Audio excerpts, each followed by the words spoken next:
Perkenalkan, nama aku Erlika Singrani, aku dari kelas 101. Pada kesempatan kali ini, aku ingin memberitahukan informasi mengenai apa sih sebenarnya dampak negatif dan dampak positif yang dirasakan oleh masyarakat dengan adanya perkembangan dari teknologi.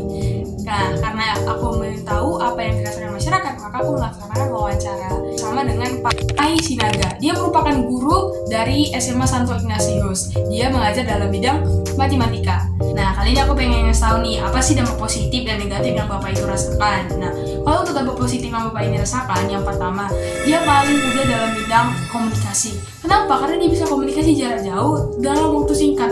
Dibandingkan dulu pakai surat kan, itu lebih gak fleksibel. Nah, yang kedua yang dirasakan Bapak ini adalah dalam bidang pendidikan. Contohnya, dia merasa lebih mudah karena sekarang ada aplikasi untuk membantu pembelajarannya jadi lebih simpel untuk diterangkan. Yang ketiga juga adalah dalam bidang kesehatan. Menurut Bapak ini, dia paling mudah dalam bidang kesehatan. Kenapa enggak? Karena tiap kali konsultasi, dia nggak perlu langsung konsultasi ke dokter. Dia bisa pakai aplikasi Halodoc.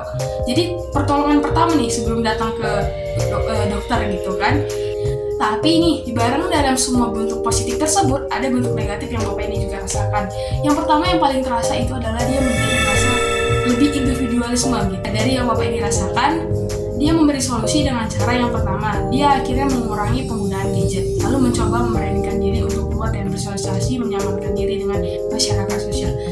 Yang kedua adalah, yang paling terasa ini adalah malas. Seperti yang kita tahu, dengan perkembangan teknologi itu semua bertujuan untuk menyelesaikan masalah agar menjadi lebih efisien. Pokoknya udah dibuat se-efisien mungkin dan semudah mungkin, dan ini membuat manusia menjadi habit yang lebih malas gitu.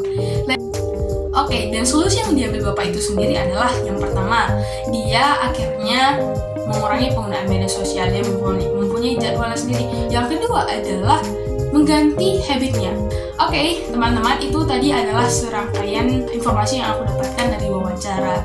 Untuk kesan yang aku rasakan sendiri, yang pertama yang paling aku rasakan adalah gimana sih sebenarnya dampak yang dialami masyarakat sekitar selain aku dalam perkembangan teknologi informatika ini. Yang kedua itu adalah gimana teknik wawancara. Yang ketiga adalah kesan yang aku rasain adalah gimana nih sebenarnya pembelajar itu lebih menyenangkan dibandingkan harus selalu otodidak. Pembelajaran dalam bentuk wawancara jauh lebih menyenangkan, pembelajaran yang aktif itu jauh lebih menyenangkan dibandingkan monoton. Oke, teman-teman, itu tadi adalah serangkaian yang aku lakukan. Kalau misalnya solusi yang bisa lakukan dari setiap masalah yang Bapak ini tadi rasakan, aku bakal saranin dengan saran yang sama juga, mengurangi aktivitasnya dalam menggunakan HP dan juga melakukan aktivitas yang lebih positif yang lain. Kalau misalnya jadwal tambahan saya adalah mengatur jadwal lebih baik agar itu bisa ditemukan karena kita punya goals. Dengan ada tujuan kita bahwa jam segini aku sampai segini kita bakal lebih mudah.